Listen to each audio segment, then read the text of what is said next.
कि जिस तरह से उन्होंने सीसा के पुल पे फोटो खिंचवाया है, उस तरह औराई में आके चचरी के पुल पर भी अपना फोटो खिंचवाया।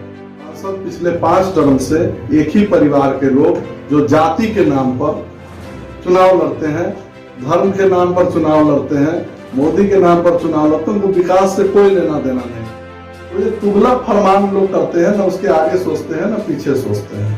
ठीक है, तो रोजगार लोग छीनने का काम करते हैं। दारू गांव-गांव में बिक रहा है, मोहल्ले में दारू बिक रहा है, दारू बंद है, टैक्स वहां दे नहीं रहे हैं, दूसरे जगह टैक्स बढ़ा रहे हैं, बालू का कालाबाजारी, गिट्टी का कालाबाजारी, उसका ये रास्ता बनाते हैं। तो ये अंधा है, ये हिटलर है, ये तो साबित करना होगा ना। ये रोजगार दूसरा जिए उसका चिंता नहीं, सिर्फ अपना कुर्सी बचे, सिर्फ नीतीश कुमार को इस बात का चिंता है।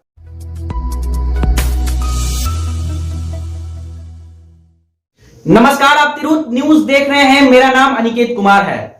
2020 अब खत्म होने के कगार पे है और 2020 एक ऐसा साल रहा जिसे कोई भी नहीं भूल सकता, क्योंकि ये सबके लिए यादगार बन गया। काफी उतार चढ़ाव रहा 2020। पूरे वर्ल्ड में कह सकते हैं कोरोना महामारी फैली रही, काफी लोगों की जान गई, वैश्विक महामारी फैली थी और बिहार में खासतौर पर इसका असर पड़ा, मुजफ्फरपुर जिले में इसका असर पड़ा। तो अभी हमारे साथ कांग्रेस के दिग्गज नेता मयंक कुमार मुन्ना बैठे हैं। इनसे हम बात करेंगे कि 2020 में मुजफ्फरपुर की जनता ने क्या पाया क्या खोया, क्योंकि बिहार में 2020 का विधानसभा का चुनाव भी हुआ और मुजफ्फरपुर की जनता ने अपना विधायक भी बदला। लेकिन इस साल में मुजफ्फरपुर की जनता ने क्या खोया क्या पाया, इस बात पर हम चर्चा करेंगे। तो सर, स्वागत है आपका हमारे चैनल में। क्या 2020 खासतौर पर मुजफ्फरपुर, हालांकि पूरे वर्ल्ड में कोरोना महामारी फैली रही, मगर मुजफ्फरपुर में भी इसका असर देखने को मिला। पूरे जिले में मुजफ्फरपुर वासी काफी ज्यादा नाराज भी थे, जल जमाव देखने को मिला। ये साल काफी उतार चढ़ाव रहा, क्या कुछ कहना चाहेंगे इस पर? ये आपका कहना बिल्कुल सही है कि पूरे देश में नहीं पूरे विश्व में कोरोना के कारण आर्थिक स्थिति बहुत कमजोर हो गई। भारत की भी अंदरूनी स्थिति नरेंद्र मोदी जी माननीय प्रधानमंत्री के नेतृत्व में काफी कमजोर हुआ है, लेकिन इसको वह ध्यान को दूसरे तरफ घुमाने का काम करते हैं। और मुजफ्फरपुर की बात करें तो उत्तर बिहार की आर्थिक राजधानी हम लोग सुनते आ रहे हैं, लेकिन यहाँ पे आप कोई ऐसा चीज जो भी पहले के समय में हमारे कांग्रेस पार्टी के समय में या जवाहर साहब के द्वारा जो भी चीज खोला गया था वो सब लगभग बंद पड़ा है। पिछले जो 10 साल से मोदी जी का सरकार है उसमें कोई ऐसा चीज नहीं खुला है जिसमें विकास की बात की जाए या मुजफ्फरपुर का आर्थिक स्थिति सुधरे, इस पर हम लोग चर्चा करें। जैसे यहाँ से एम्स चला गया, एयरपोर्ट आने की बात थी वो चला गया, यहाँ एक देश की सेवा में लोग रहते हैं सैनिक लोग, और यहाँ एक कैंटीन हुआ करता था वो भी यहाँ से दूसरे राज्य में ट्रांसफर हो गया। तो और बहुत ऐसा बटलर यहाँ से चला गया जो रेल कारखाना से अधीन था, यहाँ डब्बा बनता था। तो मुजफ्फरपुर में जो था वो चला गया, बंद हो गया। कुछ भी माननीय सांसद के नेतृत्व में खुलने का बात नहीं हुआ है। एक चीज जहां बिहार के मुख्यमंत्री एक आए दिन हर सभा में और खासतौर पर अभी लगातार चर्चे में बने हुए सोशल मीडिया और मीडिया के माध्यम से कि राजगीर में ग्लास का पुल बनाया गया। वही अगर मुजफ्फरपुर जिले की बात करें तो एक बिहार ऐसा राज्य है जहां पे ग्लास का भी पुल है और उसी राज्य में कहीं ना कहीं चचरी का भी पुल है। मुजफ्फरपुर जिले में की अगर हम बात करें तो यहाँ पे औराई विधानसभा एक ऐसा जगह है और औराई में आप लगभग अगर उस गांव में घूमने जाएंगे, उस विधानसभा के अंदर जाएंगे तो प्रत्येक गांव में आपको 2 से 4 चचरी का पुल देखने को मिलेगा और वहां के लोग काफी खतरों के साथ अपना जिंदगी गुजर बसर कर रहे हैं। वो लोग बताते हैं कि हम लोग कई साल से ये चीज झेल रहे हैं। चूंकि हम लोग चुनाव के दौरान वहां पर गए थे, वहां के लोगों से बातचीत भी किए थे।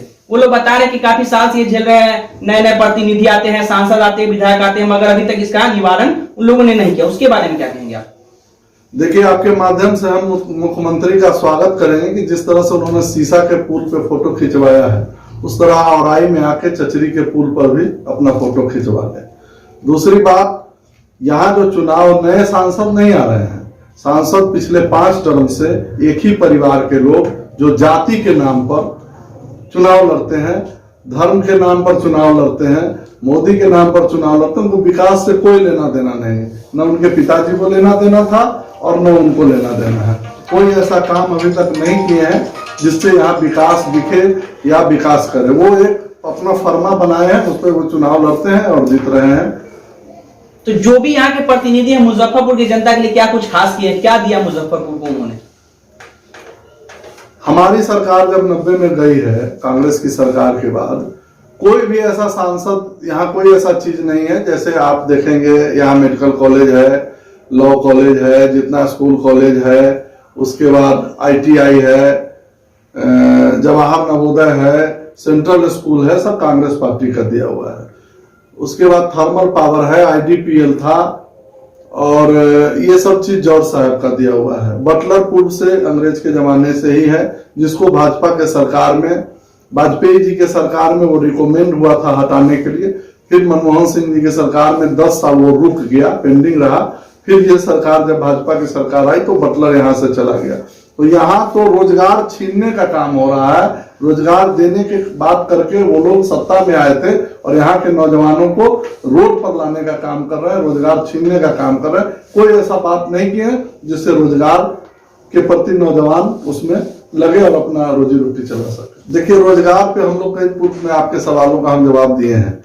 एक ये भी बात है कि आप रोजगार की बात बिहार में कर रहे हैं और रोजगार का वादा किए कि हम 18 लाख रोजगार देंगे। तो अभी आप देखिए कि मुजफ्फरपुर के बेरोजगार नौजवान लोग ट्रक व्यवसाय में गए, किसी बैंक से लोन लिया 18 चक्का 22 चक्का गाड़ी पे। सरकार टैक्स ले लेती है, लोगों के टैक्स के, गाड़ी वाले के टैक्स से पैसा से रोड बनता है, सरकार का उसमें पैसा होता है। जब नौजवान 10 को किस्ती दे चुका है तो उसके गाड़ी को मुख्यमंत्री जी का फरमान आ गया कि बालू और गिट्टी लोड नहीं करेगा और 10 चक्का 22 चक्का गाड़ी रोड पे नहीं चलेगा। तो अब बताइए, जो नौजवान बैंक से लोन ले लिया 30 लाख रुपया, वो गाड़ी उसके खड़ा हो गया, वो कहां से किस्ती भरेगा? वो बैंक पैसा गाड़ी वापस लेगा? नहीं लेगा, उसका घर नीलाम होगा। तो ये तुगलक फरमान लोग करते हैं, ना उसके आगे सोचते हैं ना पीछे सोचते हैं। ठीक है, तो रोजगार इन लोग छीनने का काम करते हैं। दारू गांव गांव में बिक रहा है, मोहल्ले मोहल्ले में दारू बिक रहा है, दारू बंद है, टैक्स वहां दे नहीं रहे हैं, दूसरे जगह जगह जगह टैक्स बढ़ा रहे हैं। बालू का कालाबाजारी, गिट्टी का कालाबाजारी, उसका ये रास्ता बनाते हैं। आप देखेंगे कि ट्रैक्टर जो है कृषि कार्य, अभी आप जाएंगे हाजीपुर, हजारों ट्रैक्टर रोड पर खड़ा है, 2 फीट बालू लोड करके चल रहा है। तो ट्रक को बालू मना कर रहे हैं, 100 CFT ट्रैक्टर को लादना है, उसको 200 CFT चलवा रहे हैं। तो ये अंधा है, ये हिटलर है, ये तो साबित करना होगा ना। ये रोजगार दूसरा जिए उसका चिंता नहीं, सिर्फ अपना कुर्सी बचे, सिर्फ नीतीश कुमार को इस बात का चिंता है। ये रोजगार के लिए तो खैर पूरे बिहार में अगर देखा जाए तो रोजगार के रूप में बिहार काफी पीछे पिछड़ता हुआ नजर आ रहा है। हालांकि अगर हम केवल मुजफ्फरपुर जिले की बात करें तो जब कोरोना काल आया था तो हम लोग देखे थे कई सारे मुजफ्फरपुर जिले में बाहर से प्रवासी मजदूर यहाँ आए थे, जो कि यहाँ के लोग हैं और बाहर में अपना रोजगार के लिए जाते थे। मुजफ्फरपुर में कई सारे कारखाने हैं, वो सभी बंद है। और हम लोगों ने एक खास बात ये देखा कि पहले तो काफी कठिनाइयों के साथ यहाँ के प्रवासी मजदूर बाहर से वापस आए, मगर मुजफ्फरपुर में एक बार फिर से उनको रोजगार नहीं मिला, जिसके कारण वो लोग कोरोना काल में ही वापस चले गए। इसका जिम्मेदार आप लोग किसे मानते हैं? निश्चित रूप से जिसके हाथ में देश है, जिसके हाथ में सत्ता है, उसको मानते हैं। प्रधानमंत्री को, सांसद को, विधायक को मानते हैं। यहाँ तो तीनों सीढ़ी उन्हीं के हाथ में है, हम लोगों के हाथ में कुछ था नहीं। इस बार शहर से हमारी पार्टी के लोग जीते हैं, इसके पहले लगातार भाजपा के लोग यहाँ जीत रहे थे और कोई रोड पर दिखे नहीं है कोरोना काल में। विपक्ष के लोग दिखे हैं, जो आप लोग देखे भी होंगे, लेकिन सत्ता पक्ष के कोई भी लोग कोरोना काल में रोड पर दिखे ही नहीं है जो सेवा करेंगे। स्मार्ट सिटी को कहां देखते हैं? मुजफ्फरपुर में स्मार्ट सिटी की बातें चल रही थी और ऐसा लग रहा था कि बिहार में चुनाव है तो 2020 से पहले मुजफ्फरपुर को वास्तव में स्मार्ट सिटी नहीं बनाया जाए, चुनावी मुद्दा बनाकर। मगर उसके बावजूद भी हम लोगों ने देखा कि मुजफ्फरपुर में स्मार्ट सिटी का जो काम है वो धरातल पर दिखा नहीं। देखिए, स्मार्ट सिटी के नाम पे हम समझते हैं कि जनता को सिर्फ टैक्स देना पड़ेगा। जो शहर का मेन पॉकेट है वो स्मार्ट सिटी के अंदर है नहीं। ठीक है, एक आउटर एरिया को चिन्हित करके और उस एरिया को स्मार्ट सिटी में डाला गया है। और यहाँ के जितने भी लोग हैं, नगर निगम से जुड़े हुए, मेयर हों, डिप्टी मेयर हों, विधायक हों, वो सभी लोग बार बार इस पर योजना पर मीटिंग ये करते हैं कि इसका रुपया का बंदरबांट कैसे हो, कमीशन कैसे बंटवारा हो। किसी का सोच ही स्मार्ट नहीं है, कोई शहर स्मार्ट बनेगा। स्मार्ट सिटी यहाँ बनने के लिए और स्मार्ट सिटी की बात करिएगा तो पूरे देश में 100 शहर चुना गया, जिसमें बनारस भी एक शहर है। तो बनारस के सांसद माननीय प्रधानमंत्री मोदी जी हैं। जब बनारस स्मार्ट सिटी नहीं है, सबसे ज्यादा देश में कोई गंदा शहर है तो वो बनारस है। ठीक है, तो मुजफ्फरपुर स्मार्ट हो जाएगा। आप बता दीजिए कि जब 80 नंबर मुजफ्फरपुर का है और 1 नंबर से शुरू हुआ, 1 नंबर से कोई नंबर अभी तक स्मार्ट हुआ ही नहीं, तो मुजफ्फरपुर भी नहीं होगा। ये सब ढकोसला है, लोगों को भरमाया जा रहा है। उसके नाम पर कुछ अन्य फंड आता है जिसको इन लोगों ने बंदरमात करने का योजना बना रहे हैं। क्या लग रहा है यहाँ के जो भी प्रतिनिधि है इसको सच कर दिखा पाएंगे? जो मुजफ्फरपुर की जनता ने एक सपना देखा है कि मुजफ्फरपुर स्मार्ट सिटी होगा, मुजफ्फरपुर में भी एयरपोर्ट आएगा, एक बार फिर से एम्स बनेगा, काफी सारी चीजों की उम्मीद है कि मुजफ्फरपुर जिले में कई सारे कारखाने लगेंगे, जिससे काफी सारे जो पेरेंट्स लोग हैं वो लोग सोचते हैं कि हमारे बच्चों को यही रोजगार मिल जाए। जो मजदूर है वो लोग बाहर नहीं जाना चाहते, अपने घर पे ही रोजगार करना चाहते हैं। तो क्या लग रहा है जो अभी के तत्कालीन प्रतिनिधि है ये इस सपना को सच कर पाएंगे? देखिए, कोई नए नहीं है, एक 10 साल रहे हैं, 15 साल पूर्व में रहे हैं, तो सबका कार्य लोगों ने देख चुका है। ठीक है, तो इन लोगों से हम नहीं समझते कि बहुत अच्छा उम्मीद करके लोग चले और बहुत कुछ दिखेगा, ऐसी बात नहीं है। इन लोगों के पास न कोई योजना है, न कोई विजन है, कोई भी वैसा कार्य यहाँ नहीं होने जा रहा है। हम आपको विश्वास दिलाते हैं जिससे यहाँ रोजगार बढ़ेगा और यहाँ कुछ होगा। मुजफ्फरपुर जिले की बात करें तो मुजफ्फरपुर जिले में दोहरी मार पड़ी थी, क्योंकि मुजफ्फरपुर जिला उत्तर बिहार में आता है और उत्तर बिहार हर साल कहते हैं, हम लोग देखते भी हैं कि बाढ़ की चपेट में आता है। तो इस बार डबल चपेट ये हो गया था कि कोरोना महामारी भी थी और साथ ही बाढ़ भी आया था, जिसमें कह सकते हैं काटी में हम लोगों ने उसका असर देखा। आथर गांव बोचहा विधानसभा में जो पड़ता है, और काफी सारे गांव में हमने ये जो इसका असर है वो हम लोगों ने देखा था। उसमें क्या लग रहा है यहाँ की प्रतिनिधि ने जो मदद किया लोगों के, उससे कितना संतुष्ट है आप? देखिए, बाढ़ यहाँ काफी दिनों से आया है। बाढ़ हम तो आपको बार बार बोल रहे हैं ना कि यहाँ जो भी फंड आता है उसका बंदरबाट होता है। यहाँ कोई काम पूर्व में नहीं हुआ तो आगे क्या होगा, आप हमको बताइए ना, कैसे होगा? आप बाढ़ तो फिर 2 ही 3 महीना के बाद आने वाला है। जनवरी आ गया, 6 महीना में बाढ़ आ जाएगा। अभी तो कोई योजना शुरू नहीं हुआ है, फिर पानी आना ही है। इस बार भी मौसम विभाग बता रहा है कि बहुत ज्यादा बारिश होने वाला है, तो उसकी कोई तैयारी तो पूर्व से है नहीं। तो फिर शहर डूबेगा, फिर गांव डूबेगा, फिर हम लोग पानी हिलेंगे, फिर भूल जाएंगे। महागठबंधन के आप नेता हैं और आपके नेता प्रतिपक्ष तेजस्वी यादव लगातार ये मीडिया के सामने दावा कर रहे हैं कि 2021 में एक बार फिर से विधानसभा का चुनाव हो सकता है, क्योंकि ये डबल इंजन की सरकार ज्यादा दिन टिकने वाली नहीं। वो लगातार बयानबाजी कर रहे हैं मीडिया के सामने। क्या लग रहा है आपको?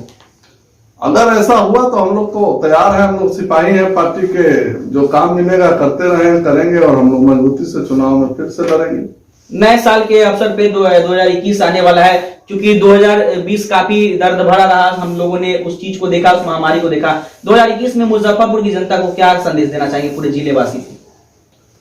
मुजफ्फरपुर की जनता को यही संदेश देंगे कि नया साल कोरोना मुक्त हो, सब लोग हर्षोल्लास के साथ नए साल को अच्छे से मनाएं, अच्छे से रहें।